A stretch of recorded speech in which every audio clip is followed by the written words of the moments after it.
Welcome to the Scene Snobs podcast. Welcome to the Scene Snobs podcast, written by me. Well, not really. Actually, Jack technically wrote that. It's technically a Jack-written song, but he did it years ago as an audio recording when we first started. And then I had him re-record that one, and he's older now, so I might have to have him come in and redo it again. But just have the phases. That would be awesome. Yeah, just slowly build this thing into a song over time. It'd be fantastic. Oh, yeah. Just keep adding words. Don't stop talking. Just flesh it out, man. I feel bad because, like, when we're on the podcast and I leave the Courtney Gaines, Scram McFly, like, I know it's Courtney Gaines because I love Back to the Future. You know it's Courtney Gaines because you love Back to the Future, and we were both there for the interview. Yeah. But he doesn't say he's Courtney Gaines. So I wonder if people are like, what? What is happening? Well, they got to recognize it's Malachi, the very least. Well, not on the audio, though. No, that is true. On the audio, you wouldn't know, would you? So I might have to add some. This is Courtney Gaines. Not me talking right now. The guy's about to talk. Not to be confused. Yeah, this upcoming voice will be Courtney Gaines. Dude. So some big news just came out. Yeah, some huge news. Yes, the Spider-Man trailer number 2 is finally here. It dropped. All day. I have been anticipating. Well, I think we've all been anticipating it for like months, but. Well, you've been anticipating it like bated breath, my friend. You've had straight up bells on. You've been waiting. Dude, thank God for TikTok because I've been able to do so many theory videos on TikTok and not put them anywhere else because I'm like, I'm so afraid like everybody's going to get tired of me talking about Spider-Man. But I don't care, man. I'm in. Out of all the Marvel stuff, that's my tops. I am always excited for Spider-Man. Everything else, I'm wishy-washy. I'll wait. Like I finally have seen Shang-Chi, and I was like, it was good. I really liked it. It was an awesome kung fu flick. But I'm just not as interested. The Eternals, I definitely do not care to see. I'll catch that in a couple months. But yeah, Spider-Man, Alan J. Spiderman is where it's at.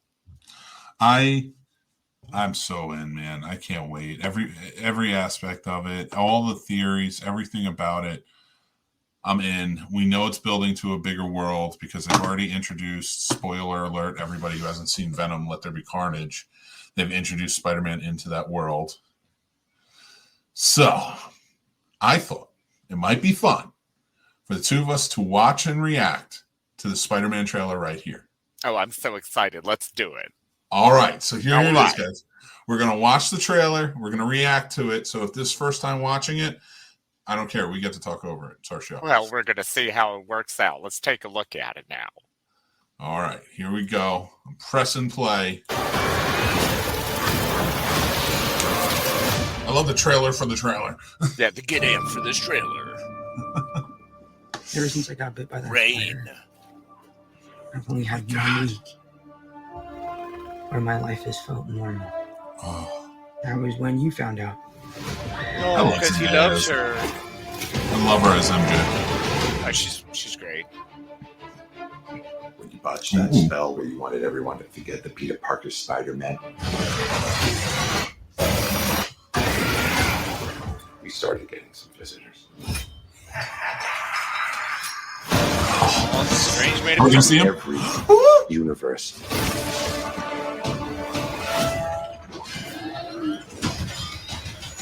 Yeah, there's my guy. Hello, Peter. He looks so good. Yeah, he does. Hasn't aged a day. You're not Peter Parker. I'm sorry, what was your name again? Dr. Otto Octavius. Wait, no, seriously, what's your actual name? Don't disrespect Doc Ock. Oh, man, you better beat him up We good. need to send them back. Oh my God. So, Scooby-Doo this crap. All this is kind of your mess. I know a couple of magic words myself, starting with the word please. Nice. Strong. Please, Sick Scooby-Doo burn. this crap. Yes, nice. Oh, you're flying out into the darkness to fight ghosts. What do you mean? They all die fighting Spider-Man. It's their fate. I got J. Jonah Jameson, so I'm pretty stoked. Sorry, kid. Yeah, me too. Don't. Oh my god, I love Oh, snap. Look, there has to be another Work out your way. body There food. isn't. They're a danger to our universe. You're not gonna take this away from me. Peter, So Electro looks great. So we've you're got him. struggling it. Yep. to have everything you want while Willem the Dafoe's world Green Goblin. There's tries Willem. to make you choose. Random Willem Dafoe is amazing. Happy. There's lizards, storm, Can't say for Sandman, everyone. Electro. Electro, Sandman. Is that Thomas Hayden Church? I believe so. We haven't seen him, but I believe he's coming back too because that's A everybody giant else. sand wall face. So yeah. Oh, cool. They're doing the MJ's falling just like Gwen Stacy. That's fun. Oh, Actually, MJ always falls. What's happening? They're starting to come through, and I can't stop them. December 17th, exclusively at movie theaters. Tickets on sale November 29th. Spider Monday. Spider Monday. I love the idea of Spider Monday. Although my Spider Monday would be very different. Like maybe actually have some tarantulas. Maybe Just like petting them. have an and playing adoption event. Be like, "Hi, would you like one of these brown tarantulas?" To get really into it. Like that would be awesome. That's Spider. That's my Spider Monday. That's what I think of. Mine is wearing a Spider-Man mask in my fat suit, aka my body, and watching. Why don't you go ahead and time out and stop talking smack about my friend Mike? Well, thank you, sir. I do want to say real quick as we're going through. George says, "Heyo, hey George." Hi, George. George E3 again. I love Doctor Strange involvement. That All is day. cool. And Kathleen, we meet again. Oh, Happy Tuesday. Kathleen, a wonderful Tuesday to you, madam. So as we go on and we watch the trailer and we're super excited, still no Tobey Maguire, Andrew Garfield, so there's no confirmation. You said you're okay with it when we initially talked. I am too, because I know a lot of the rumors around the mill were Kevin Feige and MCU do not want to release that information. They do not want them in there. They didn't even want the Green Goblin in there, but they kind of waved on that a little bit. You don't get an official. They waved on him from the beginning because they had his voiceover from like the word go. Not So really. I felt like they had this strong Willem like from the beginning. Yeah, well, because we knew he was going to be in it because it was so heavy that he was there. We knew Alfred Molina was coming back, so we knew a lot of that. So you kind of have to let that one go and be like, all right, you can show him. So they put him in a new poster. Now they put him on in this trailer. I do like. All right, I'm wondering if some of this is just extra filmed footage like they've done with other movies to keep us off the trail of Andrew Garfield and Tobey Maguire. Because it could be, but why? It's Disney, man. They've got so much damn money. They could have probably just shot some extra junk and had shot a pieces whole other laying. movie. Yeah, they just had pieces laying on the floor, and they were like, "Hey, we're just gonna slap all this together, call it a trailer, and everyone will be happy. They'll be sated until Spider Monday." I am very excited for this, though. So we have 5 villains in that one that we saw. Mm-hmm. Nobody knows who the 6th villain's going to be. It's going to be interesting. Now, why would 6 villains be important? Because one of the great Spider-Man story arcs that they've always touched down on very so often, but was always awesome, was the Sinister Six storyline. Truly one of my favorites and Oh, a classic. Started with, out the gate, I'm pretty sure they had him against the 6. You had Vulture, Doc Ock, Electro, Rhino. I think Shocker. I don't know if it was Electro. It might have been Shocker. Oh, sorry. Maybe Shocker. Yeah. Actually, let me look it up. Let me see who the original. Who were the original? Because there are so many variations of it. That's the thing. I do remember quite a few because I feel like Sandman was in one of them when they came back, but that might have been Ultimate. I think Ultimate was where he was one of them. Okay, you're right. So it was Kraven the Hunter, Mysterio, which would make sense for him to come back. Mysterio, yep. Dr. Octopus, Vulture, Sandman, Electro. Okay, but you've killed Mysterio, so you've opened that door for whomever they'd want to bring in there. You could bring Vulture back, but it'd be interesting to see how they do it. You could bring Mysterio back because we don't know if he's dead. I mean, he's dead, but when you multiverse anything, I mean, all of a sudden there's a whole lot of people who are suddenly back. So that's the whole point of the multiverse. Like, ooh, surprise, mother trucker. We've been hiding these characters for months. Oh yeah. Well, in the first trailer, one on the newspaper that one of them is reading, it says in the corner, Rhino destroys City Zoo, and it also says the Black Cat, friend or foe. Mm. So it's interesting. I mean, there's a lot of stuff there, and they're opening the door to a lot of things. But again, it's Marvel, and they are not against messing with us. They've already done the Eternals. The doors have been blown off since Guardians of the Galaxy, when they made me fall in love with a talking tree that said 3 freaking words. It's it. They can do whatever they want. Even though I bitch about the Eternals, it's probably going to be good enough for me to go, yeah, it was fine. I didn't take my kid to it, so it'll be a different experience for me. You know what I'm saying? Like, I won't be the surprise sex scene. I don't have to worry about. It's so stupid too. That's so uncomfortable, man. Like, it's just such an odd position to be put in. I did read a really good article with a great take on the Eternals in terms of spirituality. And it turned me around on the Eternals as its own entity. Okay. Would be an interesting... I kind of want to rewatch it from that take, but I still maintain as an MCU movie, it doesn't fit, and there's way too many plot holes to fit into the MCU. Mm-hmm. And on top of that, it is a long, drawn-out, boring story. Yeah, and that's the biggest thing. If you kind of have the bad, it's back to that Zack Snyder Justice League. Sure, he changed the prettiness and the tone of it, but the same bare bones story is still there. And weak bones is weak bones; they still gonna break. Yep. So. Well, another thing that's been really exciting lately, just talk kind of pop culture-ish for now. Us we're a couple pop culture addicted fellows. Just stuck here in the old no fucks November.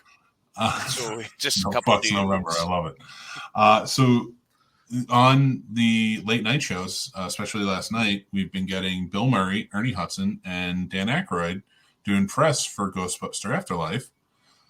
I'm super excited for this movie, dude. I went to Zaxby's and got a cherry grape blaster, which is their official Ghostbusters Afterlife drink.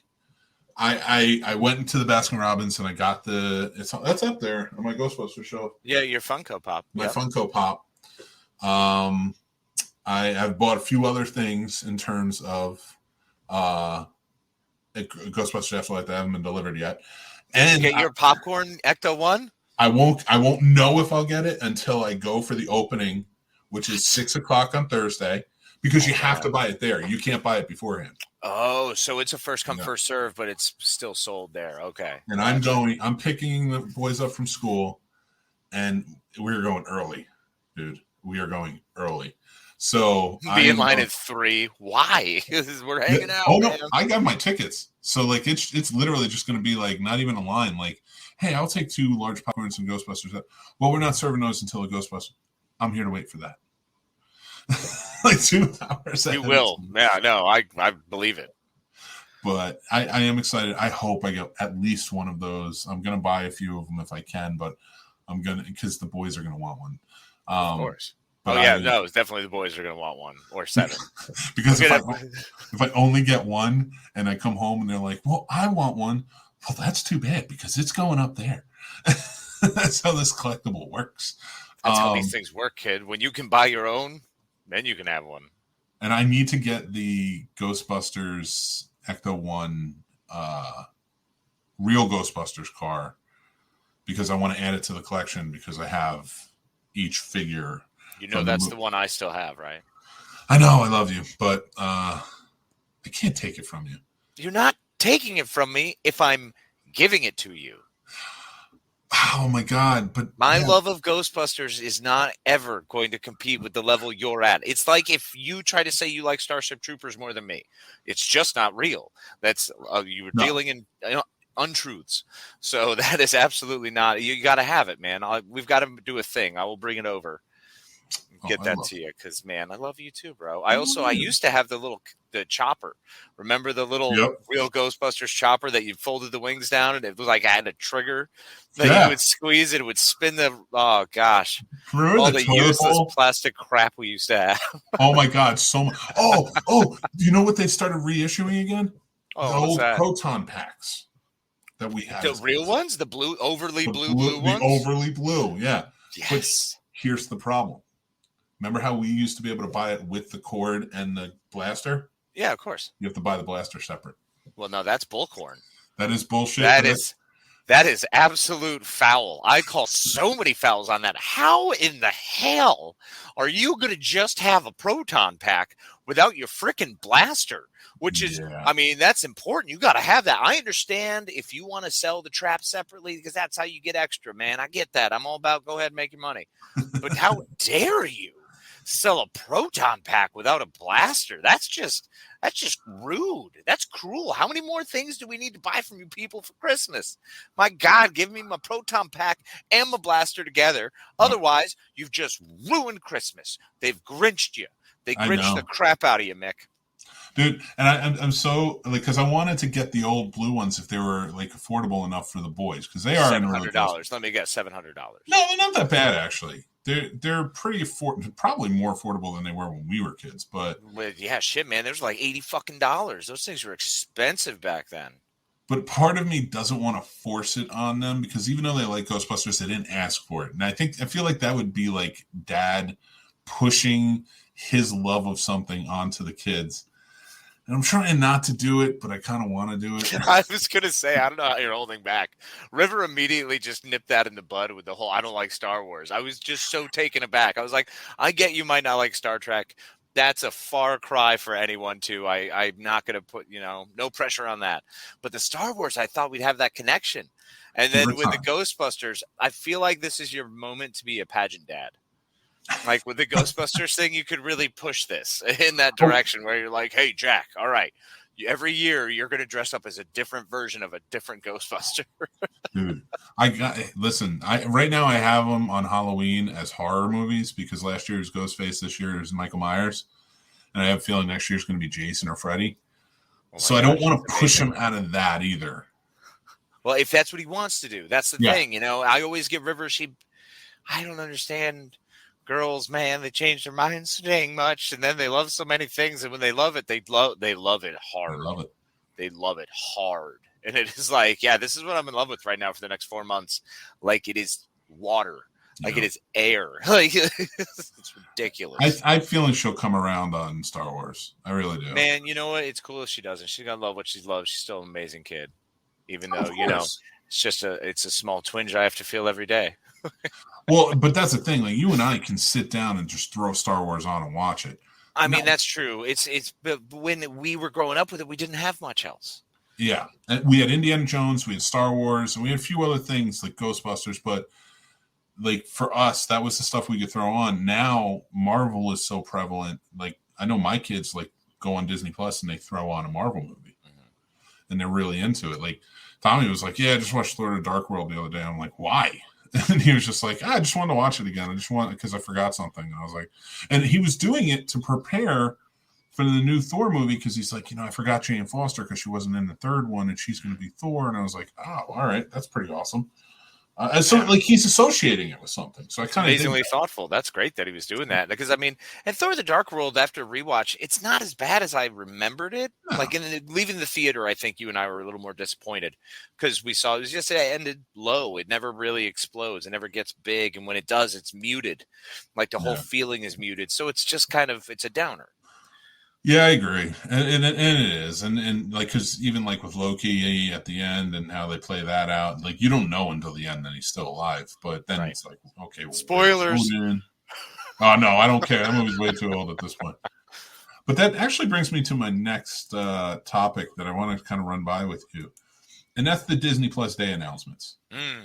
So I know you haven't really paid attention to them, which understandable. But I wanted to pull them up and kind of go over them with you. Just kind of flash quick, see what you think of stuff. Is our friend Blaine doing another Peter Pan movie?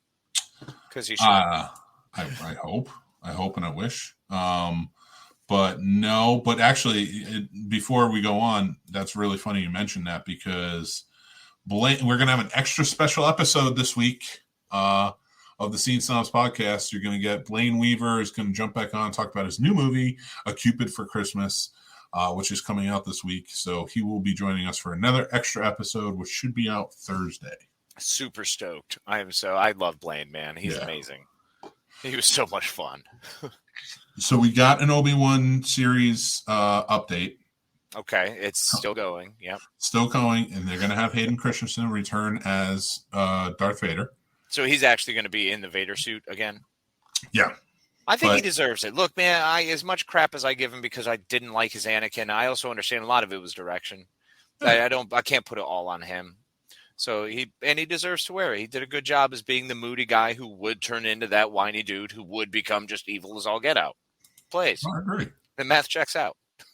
The math checks out. I love it. So also quick rundown on like what's playing. So Shang-Chi is now on Disney Plus. Jungle Cruise, Home Sweet Home Alone, but don't watch that because it's terrible. So do watch Jungle Cruise. It's a lot of fun.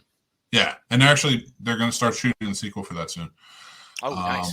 Season 2 of The World According to Jeff Goldblum. Which actually that man's really a maniac, and it's a fantastic show. He's just ridiculous. I love him so much. Olaf Presents in Ciao Alberto, which is a short connected to the Sea Monster movie. Luca. Yeah.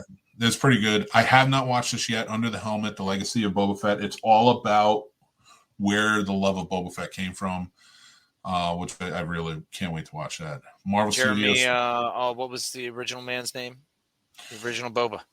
I cannot remember his name at the moment. He just passed away not too long ago, actually. Bummer. All right. So the big stuff is this. Okay. So we get Moonlight, She-Hulk, and Mrs. Marvel series get first looks. We got Oscar Isaac playing Moon Knight. Flip through the pictures real quick.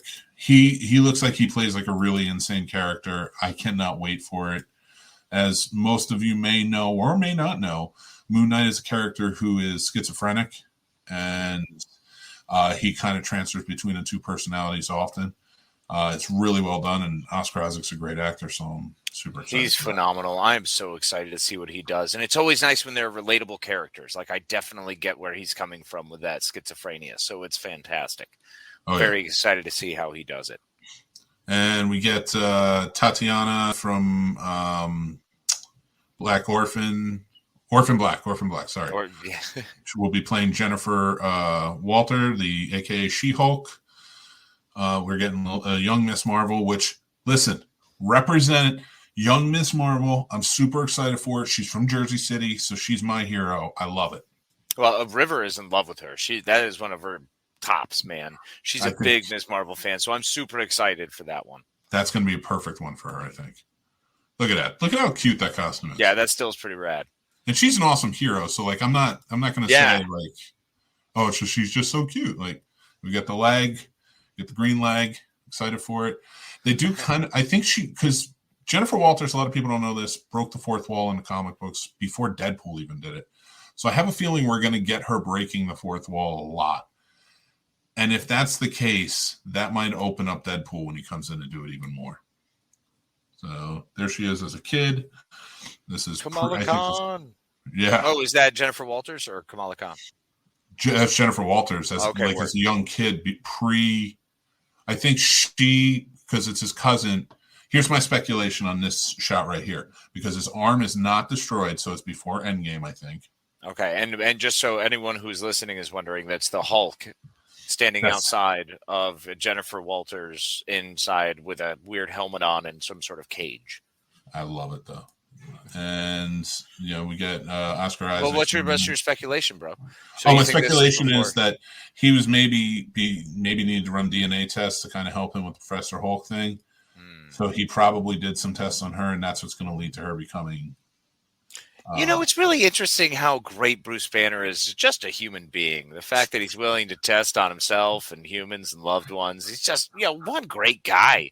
When you think of mad scientists who actually wound up on your side and you're grateful for, that's definitely, it's like Mangalove and him. I'm really glad we got those guys. They just really pushing pushing it forward the envelope, doing a great job. I got some exciting news for you, though. I mean, come on, like seriously, there's so much testing on humans. Like Marvel's kind of jacked up. Never really realized how much human testing's going on. It feels a bit problematic. We should probably talk about that. And it's mostly volunteers or not. I don't. Come on. Yeah, like Tony Stark's tests were the worst because they're always like just kind of like, well, I'll unleash this and just see what happens. That's horrifying. He's like, oh yeah, hey Jarvis, let's just run this protocol that I came up with in my sleep and never ever tested once. But let's launch everything. Let's give it a shot. Won't hurt the environment at all. So connected to the MCU world, Spider-Man freshman year is going to be coming out. That's going to be an animated series that tells Tom Holland's freshman year of becoming Spider-Man before we see him in Civil War. Agatha House of Harkness is coming out, which is going to be a continuation from the WandaVision. And Marvel Zombies are getting their own shows. I'm pretty excited for the Marvel Zombies, and Agatha is going to be awesome. Because Agatha Harkness is just such a rad character and has just been portrayed so well. So I'm very excited about that. Oh, hell yeah. Oh, we're getting a Secret Invasion show. Yep. Nick Fury here, of course, looking old and grizzled. I dig it. Huge, big old gnarly beard, no eye patch. There you go. Attaboy. I hope they bring the cat with him. Me too. I'm so excited to see where everything goes with that because I loved Secret Invasion and the storyline there. And the fact that like so many heroes and villains were Skrulls the whole time, not knowing. I wonder what they're going to do with this show to connect it. It's just very scary when they have this many things going on. When you start to, this was what got me in comic books. When the comic books would begin to split, do you have to watch these 9 other stories to catch this story? I really feel like the MCU is starting to reach this point where there's a lot of content coming. And it's just going to be fire hose effect again. So I'm always hesitant, but I'm also super excited to see it all. So, always conflicted. I'm excited for this one though, because I like Samuel Jackson. I like the Secret Invasion storyline. So I'm interested. I'm in on that. Right. And just the way I am for Agatha and Hawkeye, man, I'm so freaking stoked for Hawkeye, bro. Hawkeye looks so good. Gosh. Jeremy Renner all day. And they're doing a lot. Here's the thing I like about what Marvel's doing for the women heroes in the Marvel universe. So it's not like becoming heavy-handed. Like to me, Captain Marvel was kind of a heavy-handed movie, but everything since has been like, fine. Let's just introduce these characters just like they introduced the male heroes and male villains and stuff like that. I was okay with the heavy-handedness they were going with because I feel like if you're going to have that all-out girl movie for all of my daughter, from that perspective, then they nailed that. And once again, I think it starts to fall into that, why do I love Starship Troopers so much? Because it fell under a weird place when I was a young teenager. And I feel like because it was just so much in your face and so absurd. And that's Captain Marvel was so big and so much from that perspective. So I think it was great. It was needed. And I think it came across really well. Once again, it was a movie that wasn't made for me. I wasn't the target audience of that movie. They nailed the target audience. I think they were going for. But that's the thing. And I still enjoyed it. We can always argue this on another show because I think it would go a long time, and I would love to have maybe a few women come on and talk about it with us. Absolutely. But what really bothered me was that it was so heavy-handed. I think movies that are for everyone, but women and female empowerment driven are fine. I didn't like Ghostbusters because it was so heavy-handed in 2016. See, I didn't like the 2016 Ghostbusters because it was bad jokes. You know what I mean? Like there were too many bad jokes and they were reaching for them. It all felt very reached. Yeah. It wasn't concise. Everybody who shot up and was annoyed about the female heroes in Endgame coming together. That was amazing. I love that. I was like, no, that's amazing. I was like, you should do that. I was like, that's fantastic. So stuff like that, I get, and like all the movies that are coming out, like when the Ant-Man movies, which are your favorite, Hope is the strongest character in that story from the get-go, but it's never said that she's the strongest character. She just is. Like, she just exudes that. Mm-hmm. Yeah, zero question. No problem with that whatsoever. Like, stuff like that. Like, when it's well written like that, like, it's not in your face, but it's just like, Yeah, of course she is. Like, why wouldn't she? She's been training this her whole life. Like, give her props. Well, yeah, because in a lot of ways, it simply is. That's the way it's supposed to be. As you are the equal. You are equal, if not superior. So why would not everyone be treated as equal? And I think that has been played out very well through the MCU. I think they've done a fantastic job doing it. I think it's more people being critical of it, or anytime they do something like the Captain Marvel, I always fear that it's taken because, oh, how dare they, try to make it so targeted and focused on one thing. Where's my thing? It's like, well, we've had all of our things. We keep having our things, It's nice to see something else from a different perspective, done in a different way and for a different audience that deserves that. So it's exciting to watch. I love it. Casey, why do you hate women? No, I'm just kidding. I'm pretty sure I just stated to the opposite, but I mean, I know whatever. You absolutely did, and it came through that way. So there are introducing, and there's the soundbite that I get fucked on. No. Casey is a wonderful, wonderful girl dad who is very supportive and a feminist. There's the soundbite. There it is. So Echo is going to be introduced in Hawkeye, which is awesome. If anybody doesn't know who Echo is, you should look her up. She's a hero that she started out as a villain raised by the Kingpin, but then becomes a hero. So I think we're going to get the Kingpin. So that'll be interesting. Hopefully. I mean, I would like to see that. I see Ironheart is in Ironheart too. boom. So excited for that. Casey. Oh, I know, bro. Okay, I saw this, and of course, what's the first thing you think? That's it. I mean, that's 100% where I go. That was one of the last things. I think we brought it up on last week's show about one of the last things, the things we gave up as we grew up from children into dumbass teenagers. One of mine last ones was X-Men animated series 97. So I am super stoked that this is coming back, and I am so excited to be able to just pick up on this story, because I went back and rewatched it actually after our discussion. I grabbed a couple episodes. So nice. Good. So all good. Right. Well, you know what? That's actually a good point. If anybody wants to see what else came out on Disney Plus Day, I'll link the IGN article that I put up here in the description.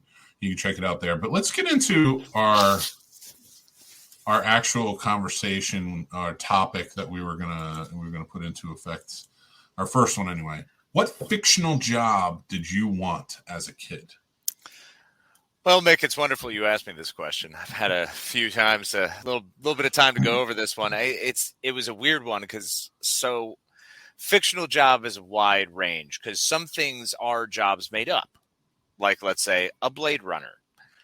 I was hoping by the point that I was old enough to have such a job, say around 25, because I was obviously an old person when I was 9, I wanted to be able to hunt down robots, synthetics, robots. That was what I wanted to do. You couldn't have convinced me otherwise, which then also jived with archaeologist. Okay. Now, both of these roles, Harrison Ford, of course.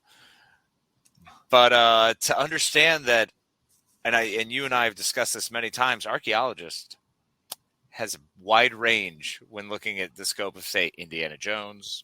Oh, yeah. When finding out that wasn't the real thing an archaeologist did, or finding out that a paleontologist wouldn't be the first person they contacted when they, cloned velociraptors. They wouldn't immediately reach out to a wise paleontologist. No, that's not a thing. You just study death and dig holes. So, yeah, when finding out some of those were what the real job was, that kind of changed my mind about things. One of my top jobs, though, would have been novelist.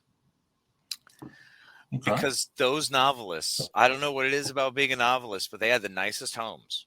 And they always were able to move to the coolest, weird, most quaint little towns. Now, sometimes it worked out well, like in most every Hallmark movie.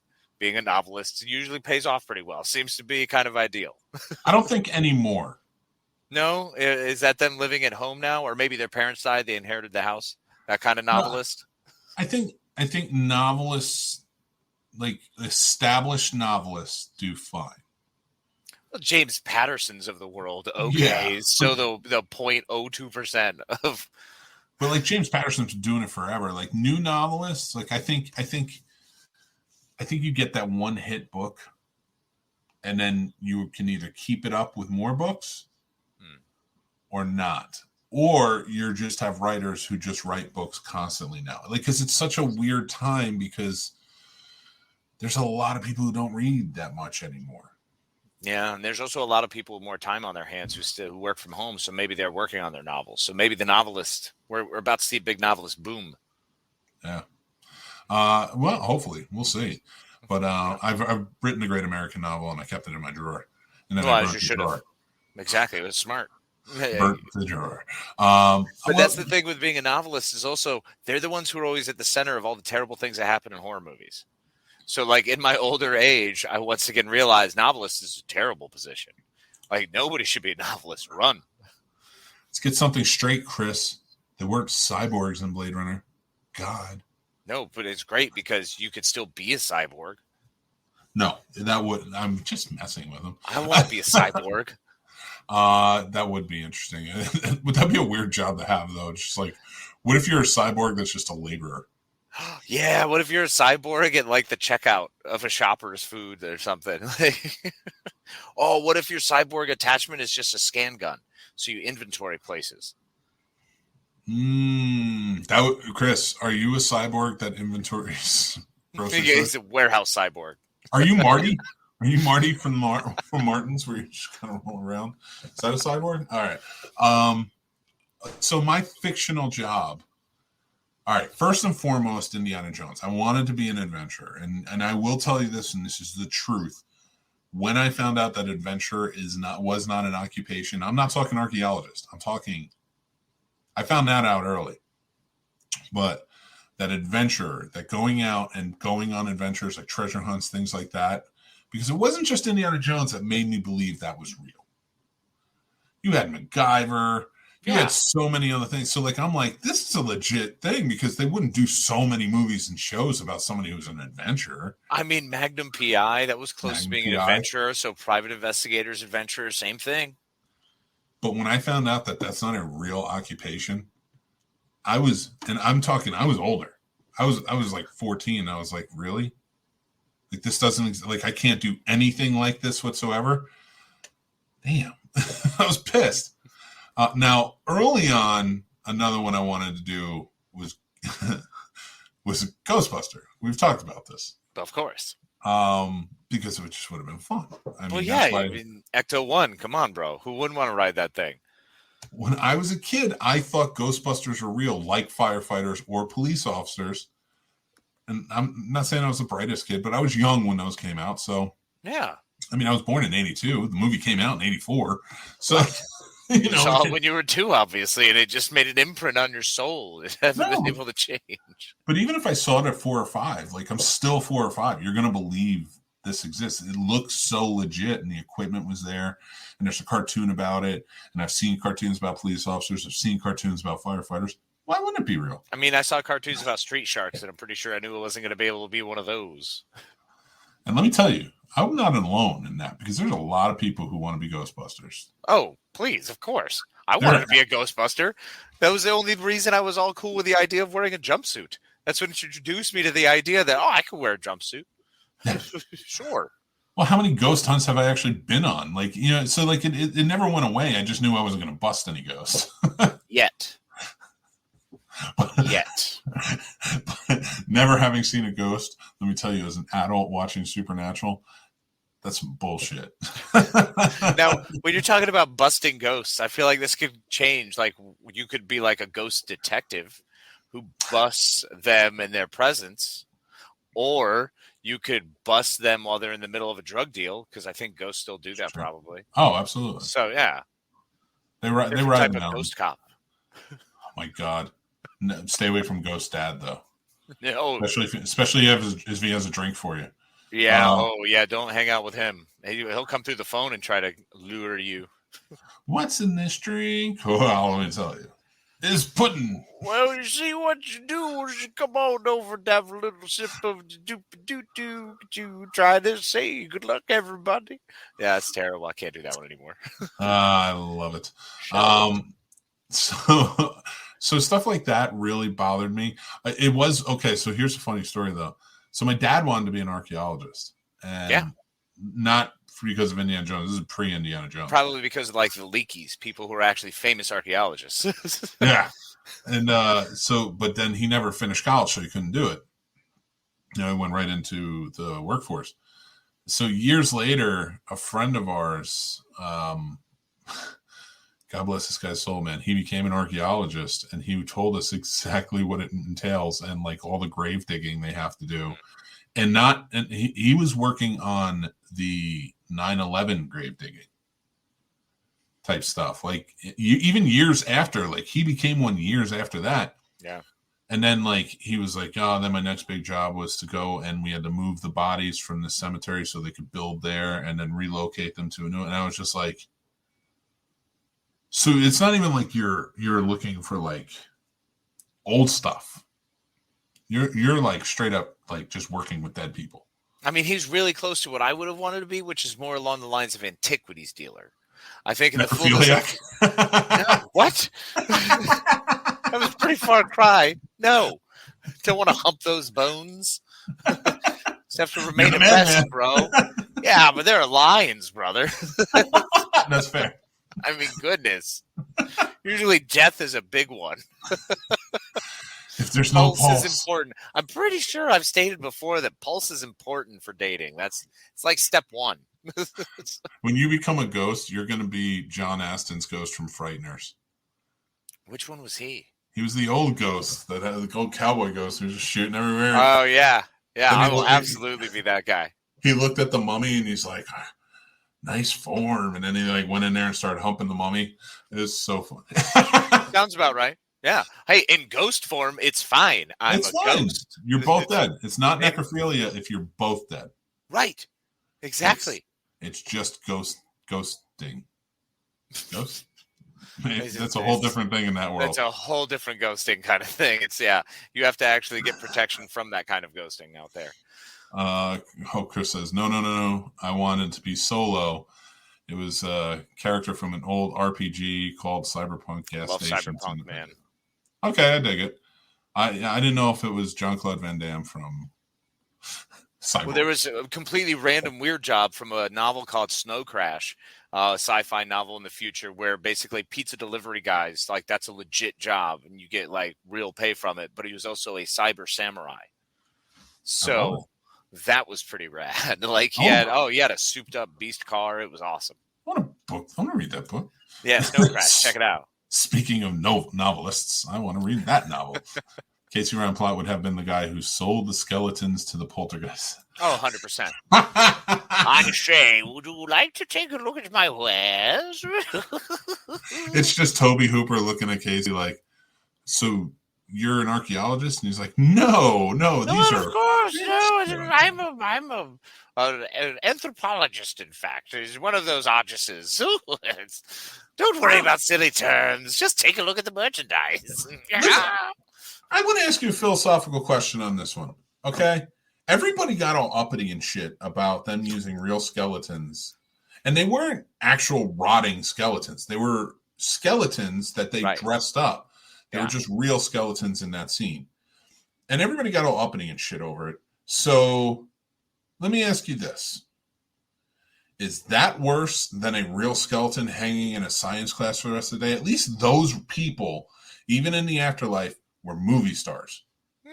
Okay. So firstly, if I'm going to be a movie star, I'm pretty sure I'm not going to have someone just jerking me around and using me and positioning me wherever on wires and shit. All right. So let's just pump the brakes on that one. Secondly, anything hanging in science, when you donate your body to science, I'm pretty sure that's what you're anticipating is hanging out. Or maybe they're going to cut your bones up and, have to do studies on them. There's a lot of possibilities there. But the idea of just being, I don't know, Pinocchioed and marionetted in, I would be okay with it. I would sign a disclaimer on that. I would 100% donate to, and in fact, I would ask. I would insist that I just fly in on like hangers every once in a while. Just throw me up on wires and just zip me across rooms. Okay, Beetlejuice. Listen. It would be awesome. Would you, all right, you understand technology, you know technology. Would you call technology a science? Yeah, of course. Well, I went to a technical school It was a technology-driven school for filmmaking, which says to me that there's a science to filmmaking, and if there's a science to making movies, then then they were absolutely a product of scientific research, and that's that. And point proven. We can't say anymore. I have been lawyered. I have in fact been lawyered. Yeah, you won. My God, you won. Science. You can say it. Either way, I'm just glad that those people, even after their lives were over, got to be celebrities in some way. Did they put them as a special mention? Were they in the credits? Exactly. How did they work that part out? Was it a special thanks to the family? Like, they probably don't know who they were. They're probably old. That's even worse. So it's just. Did you just say they're probably old? Like, yeah. What about the bodies that don't sell to the science labs and stuff?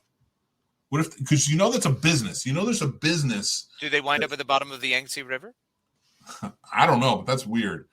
But they don't bury them, so they probably sit dusty in a closet somewhere. And I'll tell you that prop master, which this is where it gets dicey. Prop master, because now that makes them props, and that's not cool. But whatever. Yeah, see, you just kind of took away the humanity part, and that's really important with the dignity part. Like, there's some iddies that got to be hit there. Are you human after you donate your body to science, or are you a test tube?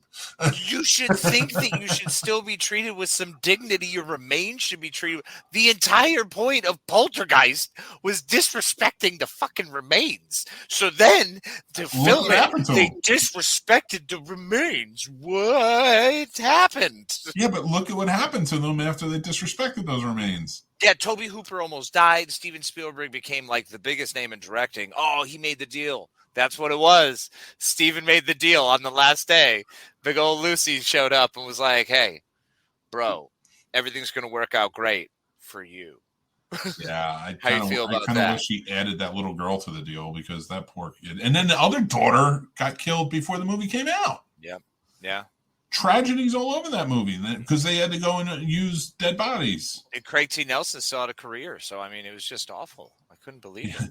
He went on to star in TV, and that's not what anybody wants. Yeah, well, I mean, he's pretty well known for Coach. I mean, he had 9 seasons of that friggin' show. Yeah, that show did go on. Yeah, so Craig T. Nelson comes out and he's just like, my career's ruined in movies because I did this and we desecrated the dead.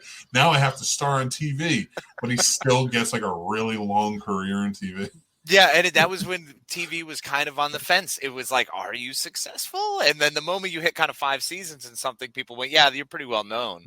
But there was a threshold to it. Like Picket Fences, man. Tom Skerritt was a huge actor. Yep. Kind of fizzled. Picket Fences shows up.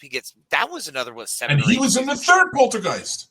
Oh, man. But here's the thing. I think you're cursed because he did have to star in all 9 seasons with Jerry Van Dyke.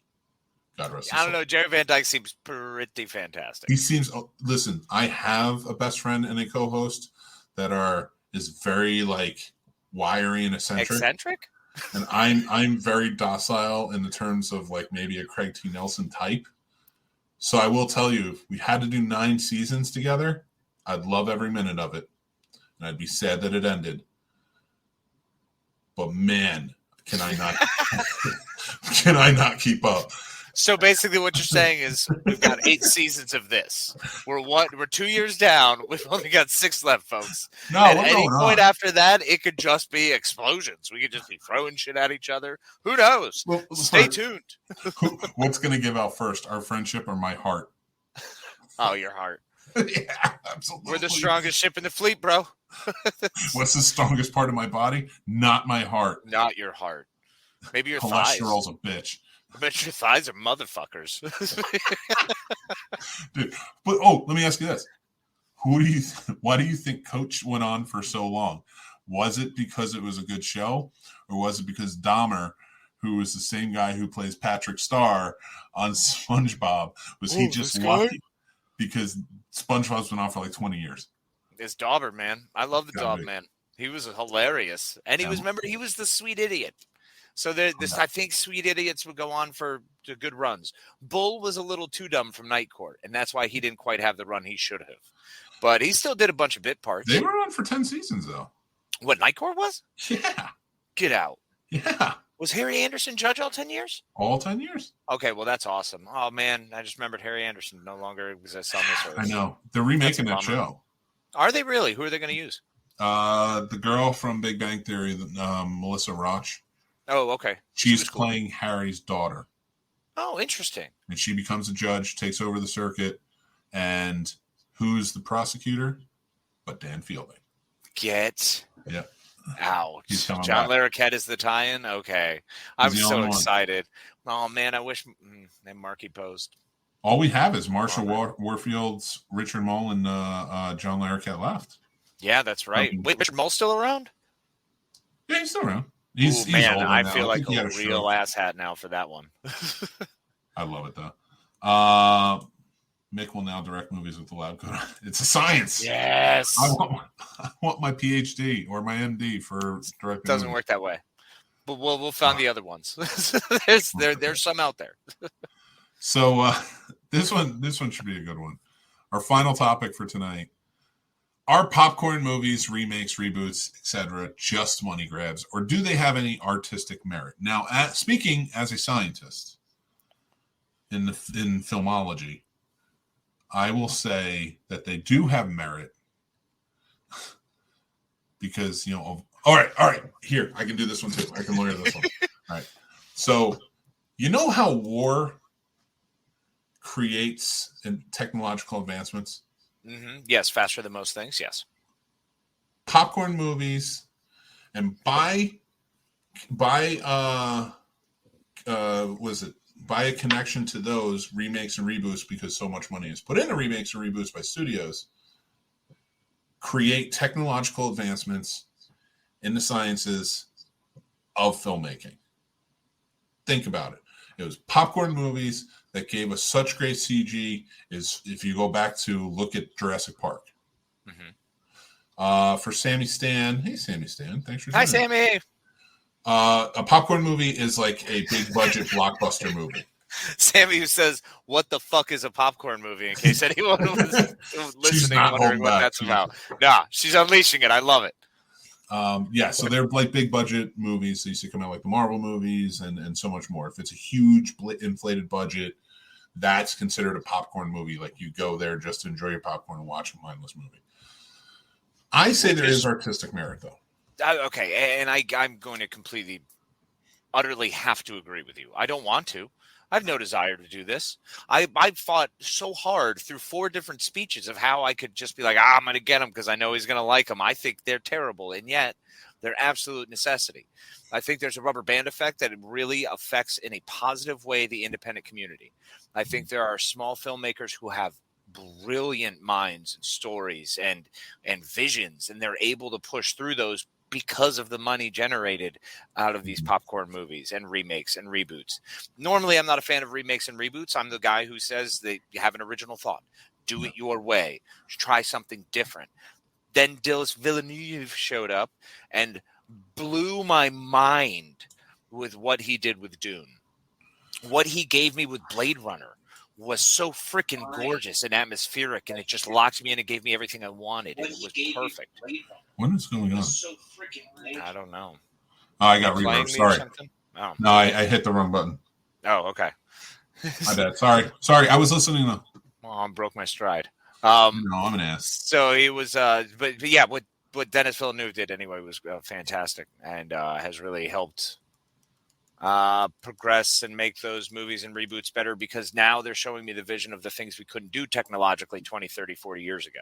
Mm-hmm. I think that's really important. That's why even having the prequels with those little extras and throwing in all of the new CGI and effects for the Star Wars movies, and then having J.J. Abrams reboot Star Trek movies. And it's not just for us. Once again, it's for a new generation.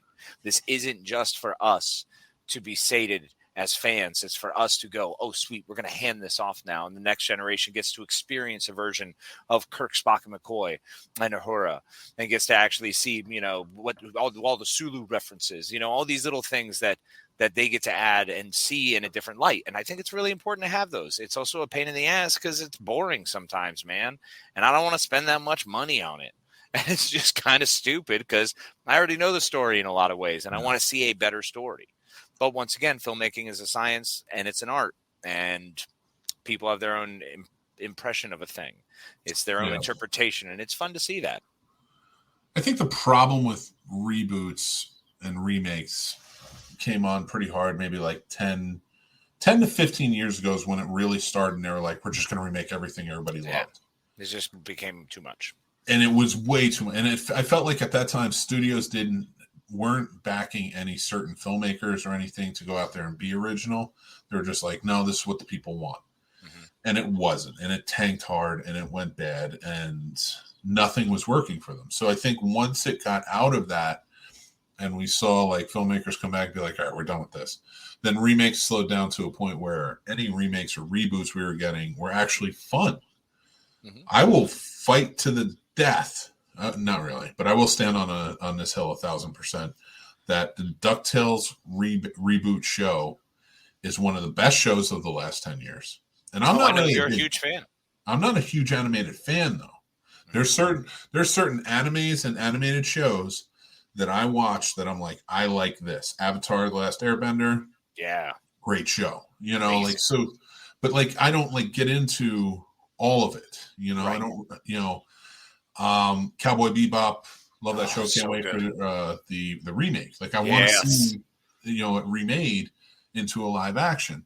Mm-hmm. I do like what Disney's doing where they're remaking all of their old stuff into live action. You have the technology now, do it. Why not? Tell a different story. I mean, you have to. I think that we've seen that problem though, where some of those remakes and reboots and some of those things are just they fall short, especially with live actions, because they lose the heart. I think is a big problem when you get so focused, like with The Lion King, you're so focused on having this huge cast and these awesome effects and this awesome thing, and we're doing this differently and we're trying stuff. It just lost some of the heart to me. There were parts that just didn't connect the same way they did animated. And once again, then that's just not made for me, because I do know a lot of people who loved it. Although live action Cinderella, one of my favorite Cinderellas ever. Are you kidding me? Not the Camila Cabello one, but the one 2017, I believe, the live action one Disney came out with was phenomenal. Yeah, but I mean, it's for me, it's such a crazy thing because when you look back at it, yes, some are hit or miss. Like if you take the whole of them, some are misses that you can't really understand why they're misses because there were such huge hits as animated films. But then there's other remade animated films into live action that are hits. Like Dumbo was a miss. So that says to me the filmmaker failed that one. That wasn't the story. It was the filmmaker failed that telling. Whereas other filmmakers have stepped in. Beauty and the Beast, huge hit. Lion King, huge hit. Those filmmakers stepped in and they made them their own. And I think it's a little hard for me to say that about Dumbo only because you got Tim Burton going in and they said, hey, dark guy. Can you make a darker movie darker? You know what I'm saying? So that was just kind of you're right, swing and a miss. They just did not hit that one. That they just didn't. Sure, you made a dark movie. Duh. They just, and certain things will hit, won't hit, but I like that Disney's willing to try them. Yeah, and I once again have, as with you, just circled back to that whole. I think they're doing better now. I think remakes and reboots, as much as I don't enjoy them as much, and I don't want to see the Spider-Man origin story for the 400th freaking time. I'm done. I'm good. I'm comfortable there. I do still want to see more of that character in a story. So it is difficult to say I don't want reboots when I kind of do. I want to see some of my older characters done well in a story I give a shit about. But I also want to see someone care about it and not just the money grab aspect of it. So it's a really catch-22. Double-edged sword there. Well, that's one of the big things for me when I listen to people argue about like the popcorn films and why popcorn films don't work and they're terrible and they ruin indie films. I'm like, they don't ruin indie films. Indie films ruin indie films. Mm-hmm. You've either made a good movie or you made a movie that people don't want to watch. It is. There's no two ways about it. it is sort of definitive in that way. It's not the popcorn film that's overshadowing you because you never had a chance to go up against the popcorn film. That's not where that's not your audience. That's not what you're going to tag. You can't ever look at those numbers. You have to put together what you believe is the project that you believe in. People are going to like it or they aren't. That's kind of why I like it, the indie filmmaking more. It's almost like college football. It's that different level, where you're incredible athletes doing a wonderful job, but you're also doing it up against some people who are awful at it. So there should be a difference. It's a very much a yes or no thing that then propels you further. Yeah, and anything. A lot of people who argue about popcorn films, so especially as indie filmmakers or such, who are just like, no, screw indie or screw popcorn films, screw those big blockbusters. And it's like, you go back and you ask them what some of their favorite movies of all time are. They're naming some popcorn movies that they don't want to think of as popcorn movies because they don't want to lower their point in any way. And it's like, listen, buddy, Jaws was the first blockbuster. Star Wars was a blockbuster, and every subsequent one after that was a blockbuster. E.T. I mean, most of the people we know, Spielberg, Scorsese, their movies were the popcorn movies because they were huge. So that's just the way it works. That's the way the cookie crumbles. The reason we are inspired to do these shows and to discuss this art form and science art that we love so much is because of fantastic popcorn movies that made us as kids go, wow. Yep. And that's the effect that I want. And honestly, Dune made me go, wow. There's a lot of movies that have been rebooted recently and remakes that have made me have that reaction. And that's what I'm looking for from the entertainment that I put into my face. Yeah.